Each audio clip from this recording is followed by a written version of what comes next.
Testing, testing, testing.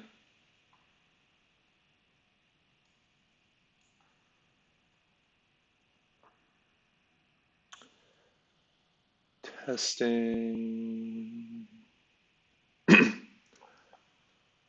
Okay, so this is,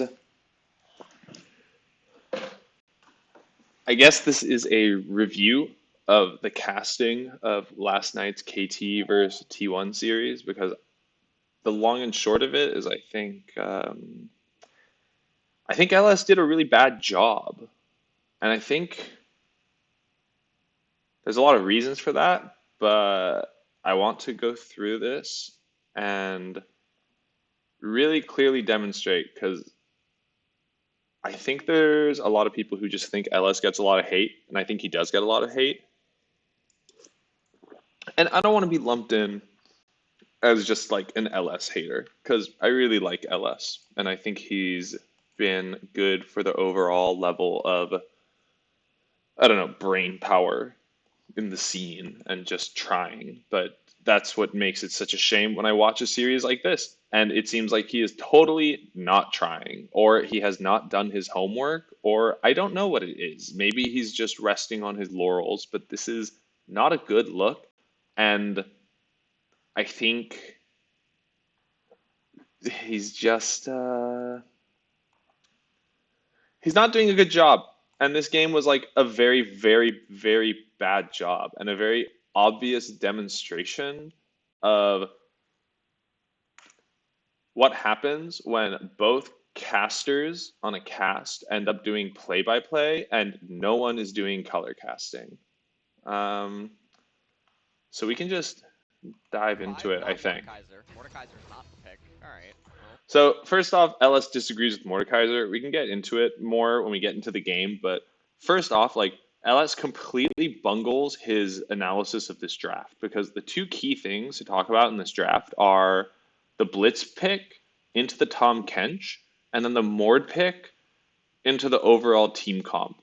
And it's a really good draft by T1, and it sucks because LS didn't recognize it, which means that it's not going to be part of the official narrative of this game. And because this game was treated as like a nothing burger by both casters, the lessons, the good things that were done during this game, like the very, very good things that T1 did during this game, are not going to be talked about. They're not going to be learned, and they're not going to enter into like the main discourse of League. When I think this is like a very good game for that.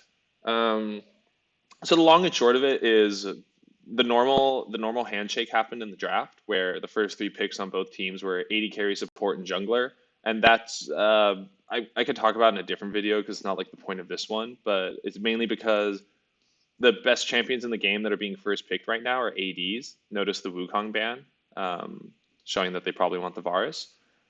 So when the best picks are ADs and the AD pool is being picked and the AD role is the one that you have to like match strength in, that means that you want to secure your support in this first pick, in this first phase, and then also jungle. And you want to get an even jungle matchup so that one jungler is not disproportionately able to bully out the other jungler and camp the bot lane. So this blitz pick is huge because T1's going, no, screw you. We're not picking Karma. We're not picking Braum. We're not even going to pick Bard. And like Bard and Karma, I think, would be the two that are most aggressive because this is a very defensive Tom pick very, very early in the draft when things like Karma and Braum and Bard were open and they went for the Tom pick because I think you pick Tom here because you're expecting a handshake. You're expecting T1 to pick one of those other ones. And T1's like, no, F that. We're picking Blitzcrank. We are building our comp around this. You have made a mistake on your third pick of the draft. You have picked something that is easily preyed upon. And from this point on, T1 literally builds their comp around it. And it's genius and it's brilliant. And LS doesn't get it. So he acts as though it's a mistake. He wants them to pick Jax here for no reason. They've picked 4 champions that are built around attacking this Tom Kench and this Kog'Maw, And LS wants them to pick a Jax. He wants them to pick a volatile split push top matchup that will require jungle attention, that will be vulnerable to the Camille ulti and the Volibear ulti, that will be vulnerable to LeBlanc roams. Why would T1 ever do this when they have laser focused in on the mistake that KT has made in the draft? And this is the whole reason why they win the game. And already from the start, LS doesn't understand it. He just declares this Mordekaiser a mistake, and then he, for the rest of the game, makes no attempt. Look at this. Jax would be so valuable because not only does he No, he wouldn't. up Camille and Volibear. No, he wouldn't. Volibear can't really gank Camille, or Volibear can't really gank for Camille. Jax is just so effective against both. Volibear cannot gank for Camille because Jax is so effective against both. It's not like Camille has a gap closer and an ulti that keeps people in place, and Volibear has a tower diving ultimate. Yeah, Jax definitely would have. Let's talk about diffusing gank pressure. When they picked Mord, the single best gank pressure diffusing top laner in the game. He's literally saying his reason for wanting them to pick Jax is the thing that they picked Mord for. He's the best one for the thing that LS is talking about, and he's like, nah, this Mord pick. Pushes back Camille, very effective even against Kog'Maw in the later stages. And now he's talking about how he wants Jax. Same value, but they opt for a Mordekaiser instead. So the thing is that at 2.5 items, Kog'Maw gets Death Realmed, and then he tells Mordekaiser that you're actually stuck in here with me. Okay, so at this point, he still thinks the Kog'Maw is an on-hit, like AD Kog'Maw, which is fine because it usually is. But he's talking about like the interaction between Mord and Kog'Maw, which is like a later game thing, and he's completely missing what T1 has done in the draft to scuttle this bot lane and keep the Mord and use the Mord to just stay safe on the top side. Like, yeah, I mean, Mordekaiser only really has one Death Realm target in mid to late transition. So a lot of people look at this and they're like, well, he's being picked for his Death Realm activation. And with Olaf, you can do the thing where you try to rush Soul Point, and then you No, they're not going for a Soul Point rush. There is defensive Death Realm, and there is offensive Death Realm. They have picked Mordekaiser for the defensive Death Realm, and he's talking about Soul Point. It makes no sense. So we can keep going. Quite often, they talk about the AP Cog.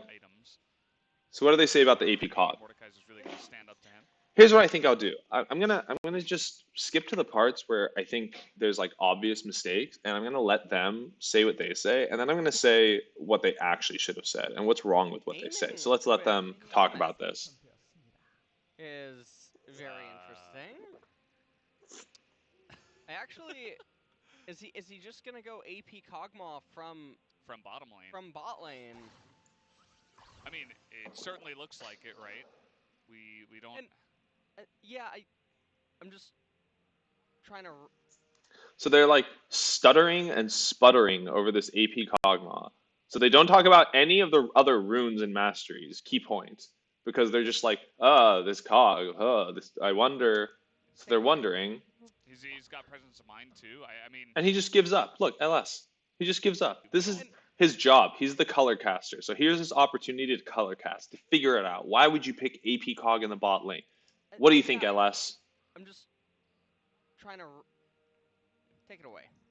He's got presence of mind too. I mean, this does look like pretty straight up AP Kog'Maw. Yeah. He doesn't take any. Come on, LS. Analyze. Kind of, he doesn't take press the attack or anything like that. So. Yeah, no lethal tempo, nothing like that going on. So. Yeah. AP Cog. So this is actually very different against Mordekaiser. Yes. Yes. Yes. Let's talk about AP Kog'Maw's interaction with Mordekaiser. Let's not talk about the fact that we're in a meta defined by AD carries.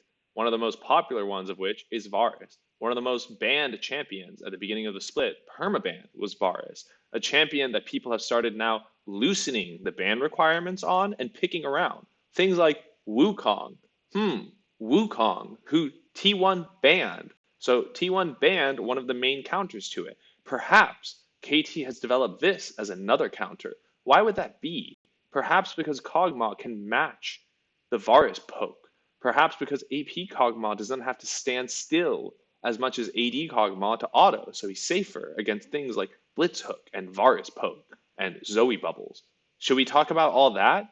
Should we talk about all of these things that we're seeing right in front of our face and is very relevant to the meta we've been seeing develop? Or should we talk about some weird hypothetical future scenario where Cog and Mord are in a late game team fight and Mord ultis the AP Cog, whose entire job is to stay an entire screen away from the enemy? Let's talk about that, LS.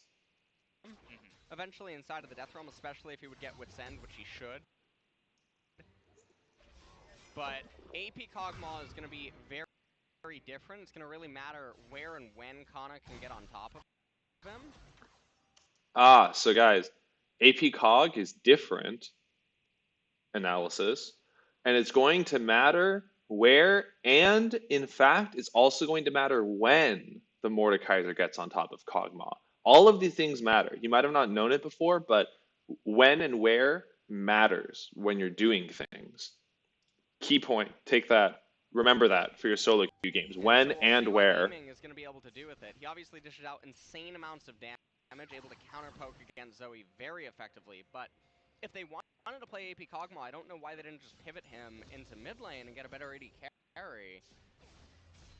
Yeah, especially as... Okay, and this is the thing that bothers me. He just said, if they wanted to play AP Cog, I don't know why they didn't just put him mid lane. So he's saying he doesn't know, but he doesn't actually mean he doesn't know. He's saying it as a way to say this is wrong. So he says he doesn't know why it was picked, but doesn't consider, oh, maybe there's like a reason, maybe we should talk about it, maybe like this is a good strategy against Varus, a very strong champion that T1 banned the main counter that we've been seeing to, the Wukong. Like maybe this is, no, I don't understand why they didn't put it mid. As you mentioned, it's pretty good into the Zoe. You could have just picked something different for the bottom side, or maybe they specifically wanted AP Cog up against the Varus. Okay, thank you. They wanted AP Cog against the Varus. Hey, play-by-play caster offering LS. Hey, LS. Maybe they wanted AP Cog into the Varus. What do you have to say about that, LS? Yeah, there's not going to be any kind of cheater or anything like that. Or well, the thing here is when they crash the two waves, they obviously can't push. It's too risky. They can't get chip damage onto the turrets. So now the lane state, I mean, Varus and Blitzcrank are just very happy. So in a lane like this, especially if you're going to go AP Kog'Maw, you can really fade a lot of the pressure by just slow pushing wave 2, waiting for cannon, shoving, and then cheatering. And thank you, my fellow caster, for bringing up the point that AP Cog might have been specifically picked into the lethality Varus. I will now counter by not addressing that at all and talking about a cheater recall, because it's a term that I came up for, that I really like, and I try to insert it as many times as possible into the early game before it's no longer relevant, because I want to hear my own voice using a word that I invented because I'm very cool. Cheater recall. You know, it's funny. I've been playing League since Season 1, and we never called it cheater recalls. We just called it playing good. You know, farming well, manipulating the lane, using pressure to get an advantage on your opponent in the form of an item. That's just playing good. It doesn't need a name. It doesn't need a name that you then harp on because you feel so cool for inventing the name for a thing that didn't need a name and already exists. But yeah, let's talk about that. if you are AP Kog'Maw, you can get a lot of value on a good recall. You can get a Dark Seal even, and a control ward at that point too, so you get a lot more safety. But as it stands right now, they're just going to keep on trading. You can see Volibear and Olaf, they're just going blow for blow. Olaf is faster. This is one of the dynamics. So between Set, Olaf, and Volibear, there's a bit of nuance between them all. Okay, analysis. Between Set, Olaf, and Volibear, the top 3 junglers that we're seeing right now, there are differences. This is true. I'm with you, LS. What are the differences? Tell me. Teach me about the game, person whose job it is to do this. Even though they're all dittos, pretty much in the same sense. Olaf's a little bit faster than the other two. That's correct. Volibear has a stronger early game. Set has a stronger mid game, and then Volibear has a stronger late game. Okay, so I'm gonna give him the benefit of the doubt there, and I think he meant to say Olaf on the first thing. I think he meant to say Olaf has a stronger early game, Set has a stronger mid game, and Volibear has a stronger late game, which is actually incorrect because Set has the strongest late game by far. He has an engage ultimate, he has AoE CC, he has a massive steroid, he has a ton of damage. Volibear has one single target stun and an ultimate that like blocks turrets, which aren't even relevant in the late game. So that was incorrect. That's all. That's just wrong. So I'm now glad that all the people who watch the LCK stream now just have wrong information in their heads. That's cool. There you go. There's the Yeah, they're all like different versions of Eevee or something. And also to pretend that they're all dittos when literally every champion, all three of them, Volibear, Set, and Olaf, all actually have unique mechanics in their kit. Like Olaf is able to run through the enemy team and kill someone. Volibear is able to cancel turrets.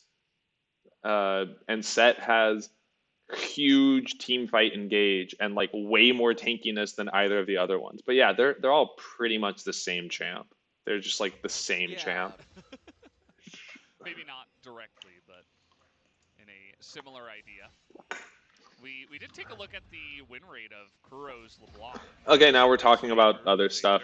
I don't. And he is going up against the Zoe here in the mid lane. Let's talk about things that are happening in front of our face. Points of the match, actually, the very veteran mid laners that we have playing today, with even Pawn on the desk to talk about the veteran mid laners. Will be a treat to hear from him later on. Ooh, really nice timing by Sohan. Getting so much value, and Kana's gonna miss the cannon. Unlucky. That's what we. Okay, so LS describing what's happening in front of our faces. Thank you. Call that. Kana is getting annihilated. Yeah. R5 Mordekaiser, by the way. So just want to really. Yeah. Remember what you said. Okay, guys. Kana is losing the early game. That vindicates LS. LS is correct. The last pick Mordekaiser was bad because of this 17 CS difference. Remember, he said it. He said it here. This is his analysis. Because he definitely knows the matchups. He's definitely familiar with Mord versus Camille. He's definitely factored in the fact that Camille has Grasp instead of Conquer, and Mord has Conquer. He's factored all this in, and he's saying, look, last pick Mord, by the way. It should have been Jax. They have counter pick on red with the last pick. Well, the really funny thing is that Mordekaiser versus Camille, it's one of those matchups where, yeah, if Mordekaiser grabs her and gets control, then it's very hard for Camille to recover on her own accord. But if Camille never ends up falling behind, then she's just Camille, and she'll end up beating you in trades. If she gets ahead, you can't play the game. I really like what Sohan's doing. He's doing the Trinity Force Rush. Okay, so we're talking about the Camille Mord. We're talking about the Camille Mord matchup. Still have not made reference to the difference in keystones.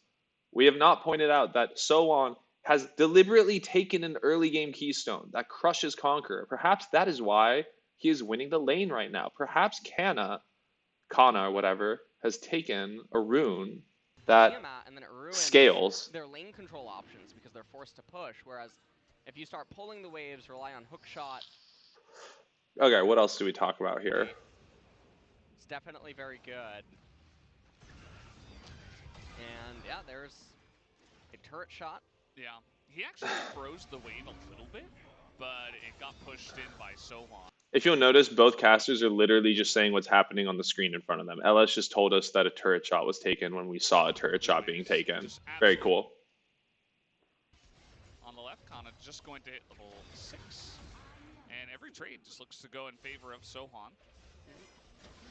Perhaps because he took Grasp. And right now, Kana, I mean, he let the wave into the turret for no reason. Jungler in close proximity could have just froze. But I think he let the cannon into the turret, and so now Now it's pushing back into Camille. And Faker also in a really rough spot here in mid lane. Volibear is getting the dragon. None of this should be happening. Yeah, that's what I don't understand. I mean, because he was topside. If he was going to stay topside, at least try to help the Mordekaiser that's just bleeding out. But instead he does neither. And the dragon is going to go the way of KT. It's an Infernal Drake, which, again, it's only one, but you have Camille, AP Kog'Maw, and even LeBlanc is going to be happy about some of those stats. Well, this is looking very rough right now for T1. Okay, so that whole chunk, everything they just said is wrong. It's incorrect. And it sucks because it takes so much effort to explain why. But T1, again, just because LS doesn't understand, T1 is not playing for dragons. They're not playing for objectives. They picked a comp that is really good at killing enemy champions and not good at killing objectives. So they are waiting to have all their tools. They're waiting to have Varus ultimate. They're waiting to have Blitzcrank ultimate because their whole comp is built around punishing this bot lane.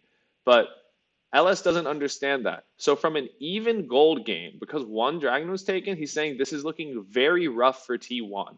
Like, he's so off base, he's literally seeing reality incorrectly because he's not able to analyze what's actually happening in this game.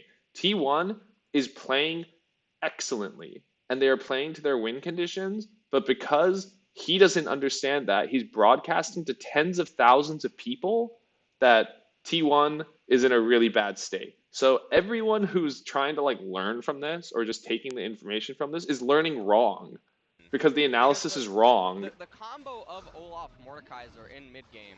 He's talking about bread and butter and so simplistic. But he's talking about Dragon Soul again. Where Olaf rushes down first, second dragon. If you get third Drake, it's very easy to secure the fourth one by just having Mordekaiser invalidate the enemy jungler. Someone's down a level right here, but that's because there's so much EXP. And okay, so they go for the roam on top. Are we gonna talk about how the Mord pick blocks this dive from happening? This dive that KT just went for. Volibear was top, LeBlanc was roaming up, but then they gave up because they realized they can't dive a Mord, even 3v1 because of Mord ultimate. Are we gonna talk about that? No, we're not gonna talk about that. Gonna obliterate the cannon. We're gonna talk about farming in front of us. Checking. We're gonna talk about this red right in front of us. Seems like he did read into this pretty well. Bono, though, is going to charge on in, and it is going to go the way of Cuz, so that will not be an effective steal. Faker coming on over, but Blast Plant in position. Yeah. The KT Blast Plant. Cuz does get the red buff, so it's a very big victory for him, because Bono, honestly, he's sitting right now. You see 6 camps up inside of the jungle. What the heck? That is actually a good point. Bono does have a lot of his camps up, and he's playing this game very badly. Overall, he plays this game very badly. Yeah. That was my filter. Then KT gets the Rift Herald because of a TP. Equal amount of gold just in the bot wave. So we'll see where they end up utilizing the Rift Herald in order to convert into turret plates, but overall, I mean, the game state is still very good for them. The Camille is sitting pretty. LS has just declared the game state is very good for KT. Remember that. So according to him, based on everything that's happening, very good game for KT so far, okay? Up there in top lane. I mean, they're just playing ping pong over and over and over. And if you're an avid viewer of the LCK, you've probably heard me mauled about this many times. Yes, we have heard you talk about it so much, LS, even in cases where you're wrong, like this case that is happening right now where you are wrong, but you're still going to talk as if you're completely correct. And you're going to start talking about nonsense that has nothing to do with this game because you don't understand what SKT is trying to do. So you're just saying they're ping-ponging. They're literally waiting for their item spikes and their power spikes, and you're just like, oh, they're ping-ponging. Welcome to the LCK, lull state.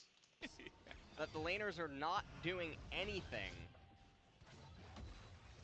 to try to get any sort of an edge. And I think that a lot of this comes into, you don't want to be the person that loses in pro play. Yeah. And one of the added pressures is that there are academy players for pretty much every team. So now we're talking about stuff that has Clearly nothing to getting do with the placed. game. We're talking about nothing. We're not talking about this gank. Yeah. We're not going to talk about this gank that's being set up now that T1 has both ultimates. We're not going to talk about it. T1 is about to show their entire comp strategy and what they've been playing for. LS has declared that KT is in a great place and that no one is doing anything and that T1 is just ping-ponging and we're in the LCK. And that means because there's academy players, people on the main roster are too nervous to make mistakes because they're afraid of getting replaced. That is what LS has put forward instead of, correctly analyzing the comp and talking about how T1 is about to start executing on their win condition. So a lot of players would rather just play ping pong over and over and over. Here we go. Yeah, they're going to look for the hook here, and they're just going to get both of them in one. As TvsT1 says, well, I'm not even going to flash as well. That was not on point, but aiming did have. Okay, so does LS now catch on to what is happening? Let's see. And so it will just be the one kill onto the catfish. Analyze it, LS. Down bottom side. Analyze it for me, bro. It's a really big victory for them. They have Umbral Glaive already on Varus. They only had to expend their exhaust on trying to do that. They also got the exhaust out of TvsT1, so. Oh wait, he's not analyzing. He's just stating things on the screen. Varus has Umbral Glaive. Effort used exhaust. TvsT1 used exhaust.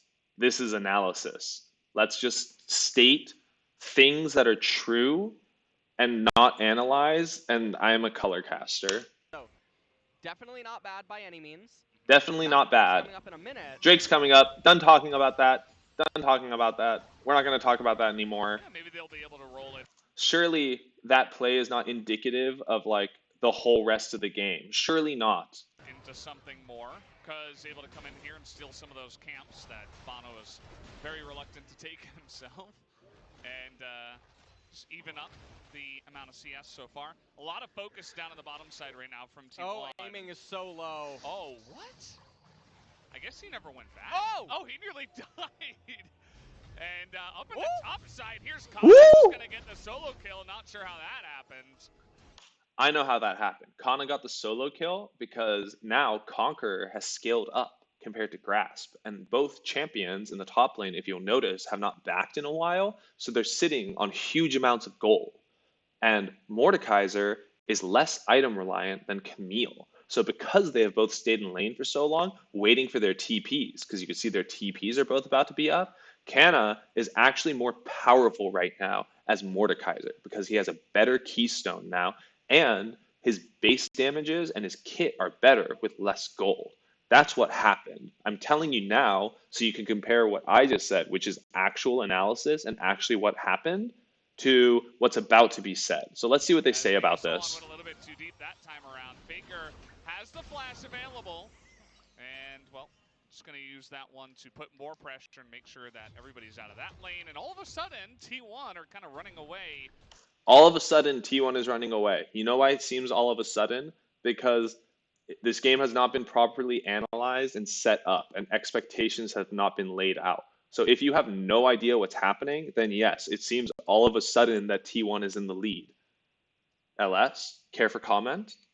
With this, although Bono is going to put down this Rift Herald in mid. And so Kuro is going to get a bit of gold here from these turret plates. Let's see how many. Yeah, we could see that. Should take one more swipe. We could see that on the screen. The last, from the mini. Yeah, I know, LS. We saw that happen. And that was a very fortunate timing. Very fortunate timing. So KT, they're down now 1,500. Cuz is the one.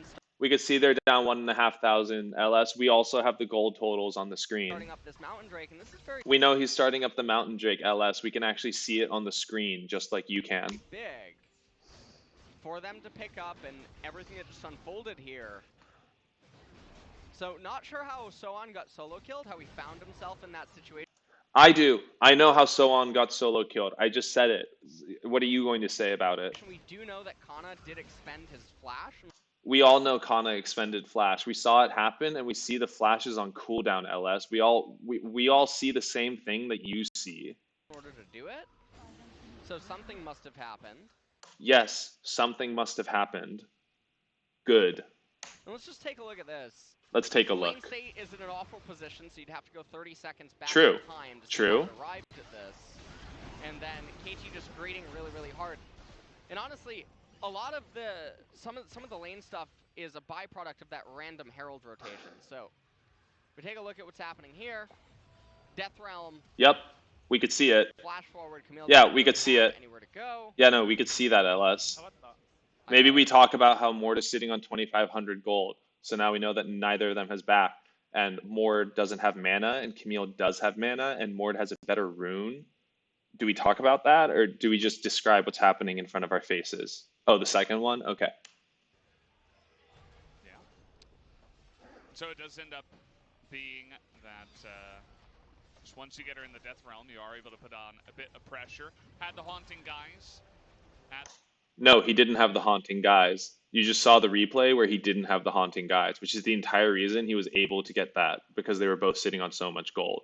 But yeah, let's just say wrong things. At that point, but Camille might have to hold on to that, as we do have a nice little grab on a Tucson, as he's going to go down again. Second time that the comp has demonstrated what it's supposed to do. Will LS catch on this time, now that we very clearly see what T1 has drafted for and how they intend to win this game? Let's see. And that was just a straight up kill. There was no flash here on Tucson, and Teddy just walked up to him as they were seemingly clearing a ward and took his life. And they're going to crash the minion wave right now. They can threaten with Blitzcrank. Yeah, we could see that. Not going to find anything. I think they know about, they do know about Volibear. Which means what? They know about Volibear, so that means what?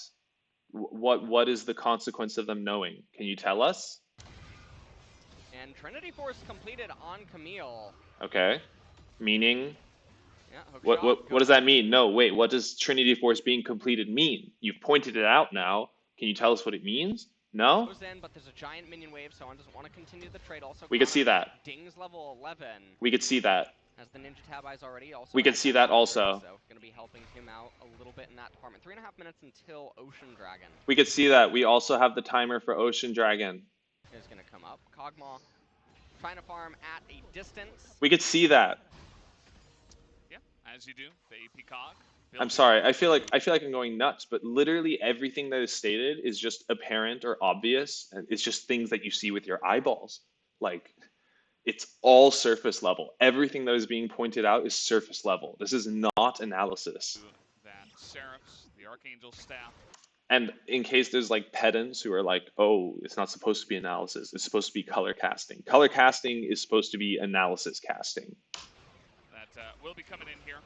And up on the top side, I mean, the Camille is ahead on gold slightly, but she is down on XP. And even though she does have that Trinity Force, I think she's going to need another item, and that is one way to put Okay, replay. As you can see over here, they're going for the crab, and well, that was it. Yeah, lights out. And I wonder, honestly, what Tom tastes like when you know what I mean? The catfish, it's probably a delicacy. This is a good tangent. Yeah. Instead of talking about the comps. Let's talk about catfish, guys. Let's talk about catfish. Myself. It'd be really weird. Imagine like your one goal in life is like getting Zillion as a best friend, and you just keep taking advantage of Tom. Alright. Oh, man. I don't know where we're going. Yeah. Actual cringe. I don't even. Okay. Yay, Puns. Puns is also casting. Out of water. And what do you want to do? Yeah, since then, I mean, T1 have just been in a really good spot. Of course. By the way, the actual thing to be talking about now at this point in the game is that one team has an AP Kog'Maw whose turret has gone down. So right now, KT should be sending Kog'Maw mid and LeBlanc bottom lane, because keeping the mid turret up, the outer mid turret up, is very, very huge for making sure Kog'Maw can scale into the late game, because he has great wave clear and he's super safe, and it lets him farm up, and it guarantees KT has a chance in this game. So like, that rotation should be talked about, and the Rift Herald should be talked about, because T1 wants the Rift Herald to get the mid lane turret. This is all stuff that's going to happen, but is not talked about. Kuro probably a bit ahead from some of the plates that he got, but we'll have to see how this next fight over this goes, if KT even want to attack it. It doesn't look like they do, as Volibear is down on the bottom side. Yeah, so KT is making a mistake right now. This is a mistake to point out that their lane assignments, since the bot turret went down, are incorrect, and they're giving up the Herald, which will give up the mid lane turret, which is important. For some more action. So this is a very standard kind of T1 game, in the sense that not a whole lot has happened, and yet it has. Okay, LS makes the claim. This is a standard T1 game. Not a lot has happened, but it has. Now what? Tell us. Tell us more about this, LS. Tell us. What do you mean by that? If that makes sense. No, it doesn't make sense, LS. I can't read your mind. I'm just a person watching at home. Can you tell me what that means? Can you tell me what it means when you say this is a standard T1 game? It seems like not a lot has happened, but it has. I don't understand. Please explain. Ooh, just barely managed to escape that Thank you for that explanation. battle scar. Just barely. Barely. Volibear wasn't even in the fight. He was there on the map, though. There in spirit. Now he's down on the bottom side. And you can see how that AP Cog, how he does up against the Zoe, right? You slow her down. Yeah. When she goes back in the portal jump, you're able to get a nice little burst combo off. And if you True. can dodge the trouble bubble, then you're probably going to be having a fun time as the Cog. But for right now, he is down 3 levels. So now KT making the mistake of sending Kog'Maw bottom, push now into the mid lane and try to take this tier 1 turret, which is a huge deal. They're gonna be able to get. This is a huge deal for the comps. It should be pointed out that mid turret going down for an AP Cog team is a huge deal. What does LS have to say about it? LS, tell us analysis. With the Rift Herald. Okay, we saw that happen. Extends to just under 2K. We could see that. We also see the gold. Tagged We saw Kuro get a hit. little bit, but still reasonably healthy. Bono over here now trying to eat the Raptor camp. We can see him getting the Raptors. We could see him do that. To CS. And I mean, all that we're really waiting for is when does Camille finally come online? When does Camille come online? Because otherwise, we. No, wait. When does that happen? LS, can you tell us? Like, what level? Or, like, what item? When does Camille come online? Because you just said that's what we're waiting for. We've been in an indefinite lull state here. Oh, you're not going to explain it. You're just going to say that. Okay. And now you said we're in a lull state. Even though SKT is winning, they're playing clean. They're playing to their comp. They got the bottom turret and the mid turret. They got the dragon. They've taken over control of the game. Mord got a solo kill on the top side, but we're in a lull state, guys. We're in a lull state because that's a phrase that LS came up with, so we have to insert it into the broadcast. Pretty much for the entirety of this game, and I think for the entirety of this game, guys. Well, I do want to point out that Volibear has 300 damage so far. The champions in this game, so I'm just gonna throw. Wait, I yeah. Ran away. Yeah, he did run away after that. Yeah. Thank you for the analysis of the situation. Wouldn't. Yeah, he did run away after that. Yeah. Thank you for the analysis of the situation. The irony of LS sarcastically thanking someone else for their analysis of the situation because they stated the obvious. It's like performance art. This is high art. All LS has been doing this game is stating the obvious that's happening on the screen, and he sarcastically thanks someone else for their analysis. My God. Wouldn't it have been nice if T1 could have picked up that first Infernal as well? Yeah, it would have been. Because from now, I mean, they would have had 3 Drakes to relatively no pressure from KT, and then you just Mord ults the jungler on the next one. And then you get a Ocean Soul just like that. Imagine that, LS. Alright. Imagine not understanding that T1 gave the first dragon because they were waiting for item spikes and level spikes, and so you critique something that you're unaware of because you're casting with a color caster who failed to correctly set up expectations for this game. But yeah, criticize the players who are playing, again, I feel like I must say, SKT is playing like a perfect game of League in front of our face. But the casters don't get it, so it's bad. Okay, well, that's you know, I mean, it's totally fine. Yeah. Yeah. Imagine 7 letters. Yes, that is true. Imagination is more than that. I think it's 9 letters actually. I count. Yeah. Yeah, there's really not much going on, guys. Guys, there's not much going on. SKT just managed to get an inner turret against AP Kog'Maw without Baron or Rift Herald. When usually the first Baron is used to break the inner turret line. But nothing is happening, guys. Nothing is happening in this game. It's just a lull state. It's just handshaking. Nothing is happening, by the way. We're kind of just chilling. We're just chilling. Here for someone to do something. T1 is rotating. We're waiting here for someone to do something, guys. We're waiting. Now, to the top lane.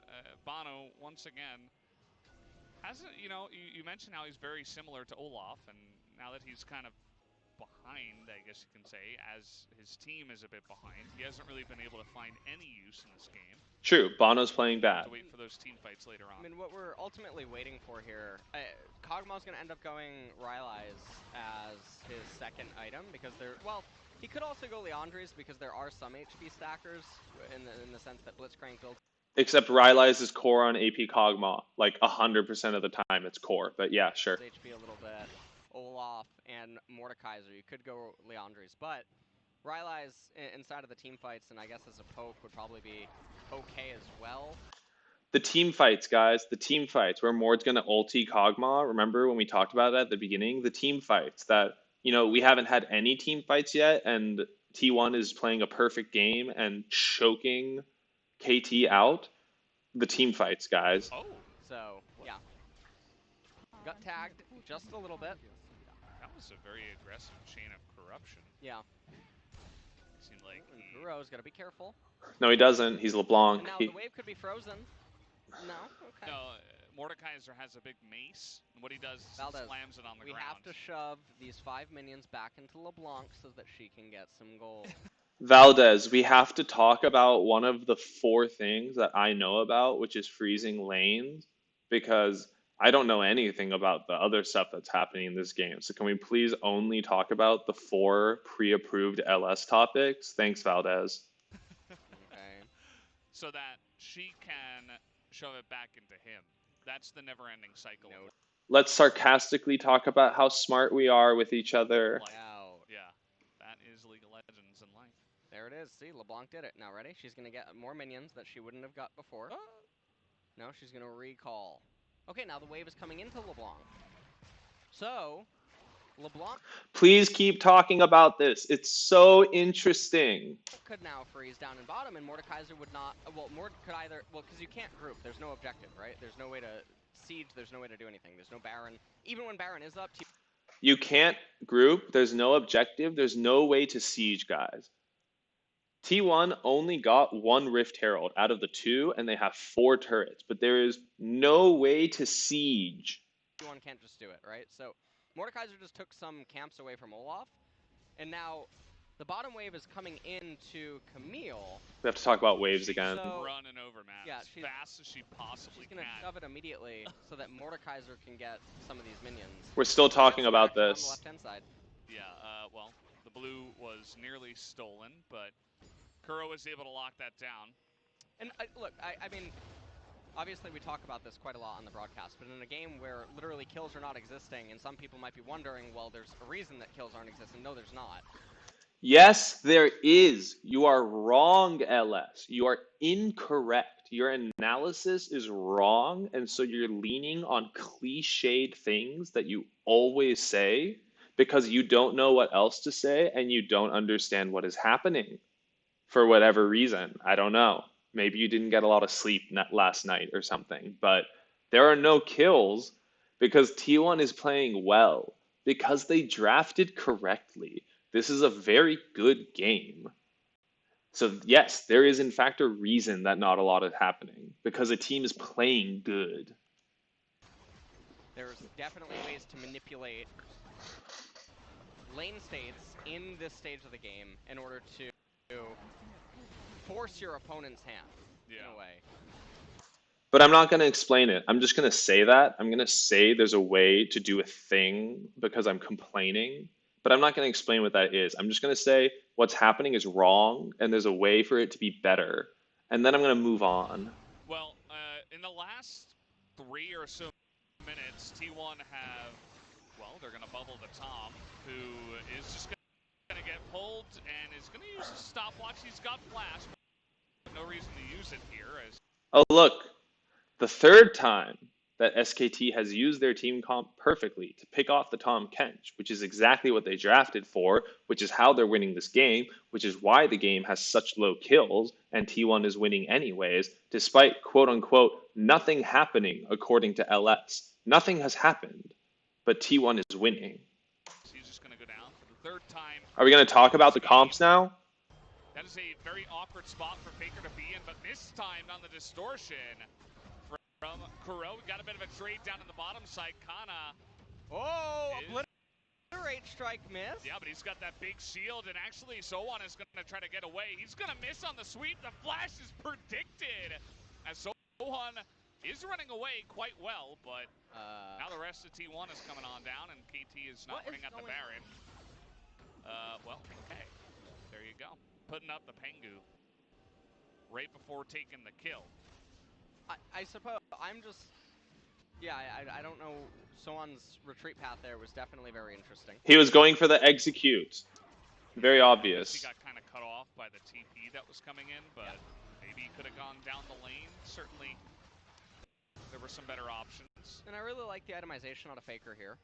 Oh my god. Did go for the Void Staff second. Acknowledges that everyone. Oh, we're talking about itemization, but we're only talking about itemization because it's a point that LS brings up all the time about Void Staff. We're not going to talk about, like, you know, Camille not having a Tiamat. We're not going to talk about Volibear on life support. We're not going to talk about how Kuro went a super defensive LeBlanc build that is going to get, like, nothing done. No, we're going to talk about the one item besides Leandries that LS just loves. Continue. Everyone's going to have a lot of magic resistance. Volibear's W is not a reason to have Morello. Even in games where no one builds Morello, we have to talk about Morello sarcastically. Oh my god, this cast is mind-numbingly awful. And all things are well in the world. Yeah. Is what's going on. Camille's also got some lifesteal. Yes. Yeah. Yes, keep talking about it. Consider the Morello, actually. Keep talking about Morellos. Oh, it's so funny. Ah ha ha ha. It's so funny. Faker, you know, I feel like he is one of the players in the LCK that consistently does itemize well. It seems like he's definitely one of the players that actually thinks out. True. If you want to learn, Faker is always thoughtful with his masteries and keystones and builds, so you can always learn from Faker. Actually, true point. Hot take. A lot of his moves rather than just going through the motions.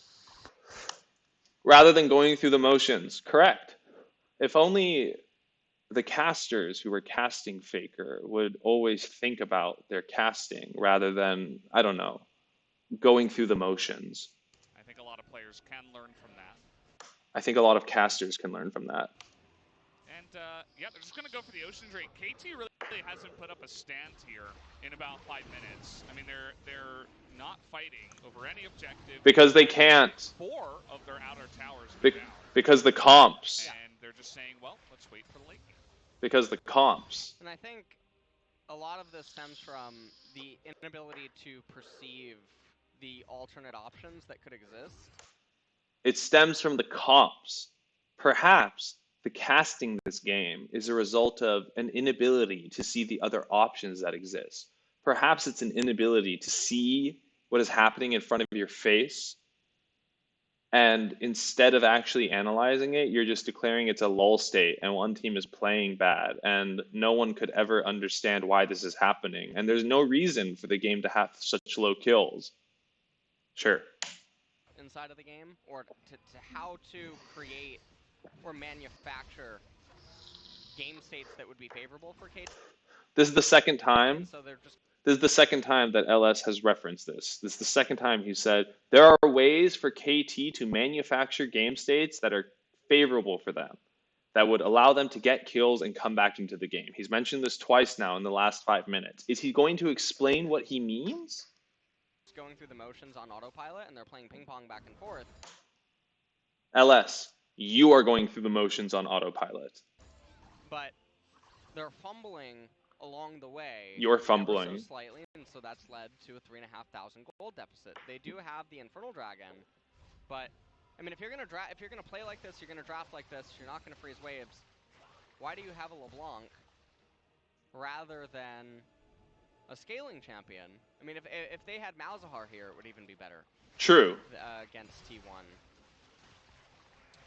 But I mean, there's a million champions that you could suggest that is not obviously LeBlanc. But all that's going to end up happening is we're going to have a huge fight in 4 minutes over the Ocean Soul. And Guys, we're going to have a huge fight in 4 minutes over the Ocean Soul. LS said it. This is analysis, okay? He made a prediction. We're going to have a huge fight. Win the game. T1 And the victor of that fight will win the game. because Okay. if they get it, they're going to get Ocean Soul. They'll convert into a game end. But if KT wins it, it probably will stabilize them more than enough, and their team composition being better will just inevitably allow them to keep winning. That's just wrong. This whole game we've seen that T1's team composition is better if they play to their win conditions, which is what has been happening. So LS literally is just analyzing the team comps wrong. He's completely incorrect. Out throughout the remainder of the game, most likely, unless T1 pulls off a robbery again. Yeah, I mean, that is T1. They do have the players to manage it. And I'm very curious to see how aiming is going to do in later game team fights. Obviously, his poke is pretty ridiculous. There's a lot of... In later game team fights, there has not been a single team fight this game because of picks by T1. But we're still talking about these hypothetical team fights because we still do not understand accurately what the comps do. In terms of Zoe and Varus, Look what's about to happen. T1 is a pick comp. What team fight? He's very tanky with the stone plate, but I don't think it matters. He is going to flash, but still going down. And now Cog is left in the back line, and Baker going to go in and pick up the kill. And the flash. Just flashes away. And that is going to be another 2 kills. So the fourth time. That's the fourth time that T1 has used their comp that they drafted to punish the Tahm Kench in exactly the same way, which is the whole story of this game and the lesson to be learned from this game. And it's still not being understood on the cast. They don't have the Baron, but they're still just going to push down mid lane and try to take this inhibitor. Yeah, and I mean, this is just looking like it could even be the end of the game. No, it can't. There's no way. Well, no, like, thinking that this could be the end, also bad analysis. There's no way this is an end to the game. They're not going to go for it, but... Because they're smart. Depending on what KT would end up doing, they could definitely end up just getting Blitzcrank pulled, and things could continue to snowball, but they're going to back off for now. 5,000 gold lead. Don't know what Kuro's doing. You don't know what anyone's doing this game, LS. Them out. Checks their vision. T1 are just retreating 2 minutes until Ocean comes up. We also have the timer. And it's very hard to imagine what is going to end up going on here. Yes, it is very clear, LS, that you are having a hard time imagining what is going on because you've spent 25 minutes having no idea what is going on. So let's take a look at this. And I mean, everything is just working out so well. Effort is doing such a good job on the Blitzcrank. But you have to also ask yourself the question, why is KT here in this? I mean, Tucson was leading. If you'll notice, LS often replaces actual analysis with just vague questioning about the player's decisions. You don't actually have to analyze anything if you just say, why were they there when something goes wrong? Like, something went wrong. Why were they there? That's analysis. I'm not even going to say what they should have been doing instead. I'm just going to say what they were doing was wrong. Now that we've seen them all die, I'm going to say what they were doing was incorrect. The charge. He put down a control ward and he's like, oh, look, a piece of candy. He walks over to it. A cake. Yeah, a cake. Sorry. Got to stay up to date with current memes. And he walks in front of the minions. He has no support from his team right now. Is a little bit off today as they're going to try to get this 3-on-1 eventually down onto Kana. Sohan has to flash there. In comes the Varus. Sohan gets so low and actually it's going to get devoured, but here's the rest of the team. Oh, that bubble. Oh my god. Here, Sohan very low, and that is a massive amount of AoE coming in. And they're just going to try to run at Kuro. They can't quite get onto him just yet, but picking up the flash, it is going to be enough. That was a really sweet timed stopwatch. So the game is over.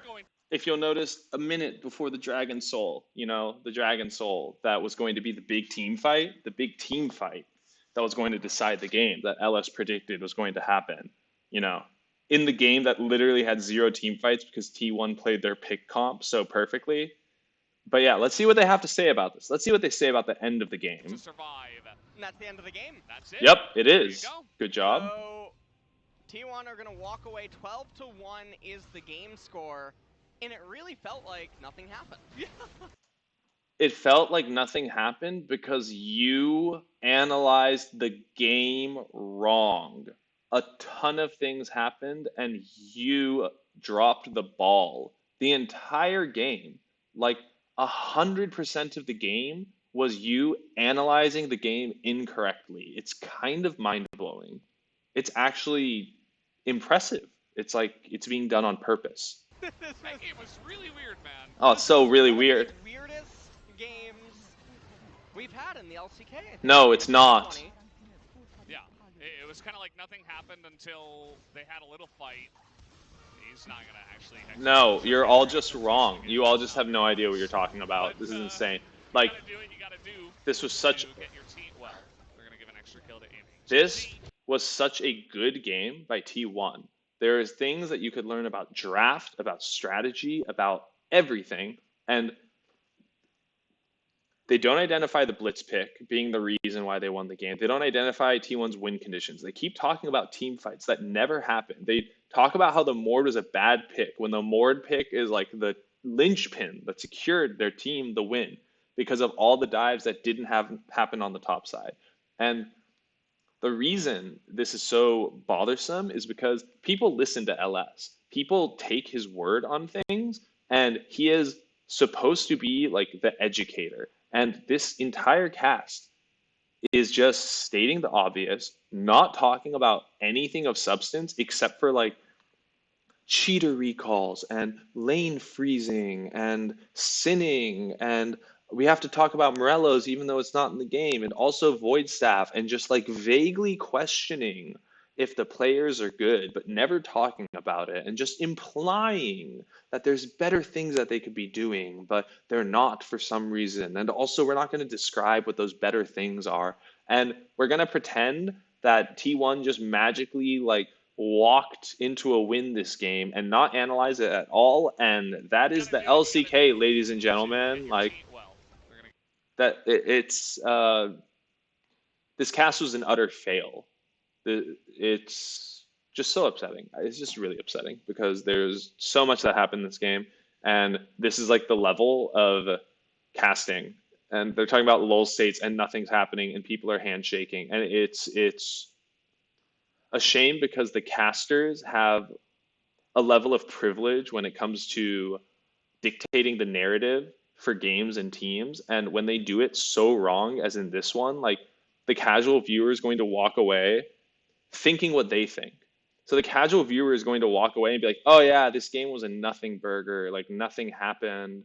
It was so weird how T1 won when they didn't do anything. And like KT just dropped the ball, and Korea's so boring, and lull state and no kills, and what is happening, when that's not the case. And it was like a huge drop ball. And honestly, the level of casting in the LCK has gone down so much because it's just become a meme fest and a let's use LS terminology fest, and let's talk about Leandries and Morellos and void staff, and let's talk about like handshaking and lull states and the LCK, and there's no reason for people to be this passive and anything. Just low level casting for a high level game that then creates the illusion that the game itself was not high level, when this game was extremely high level on the side of T1, and the casters did not have the ability to see it.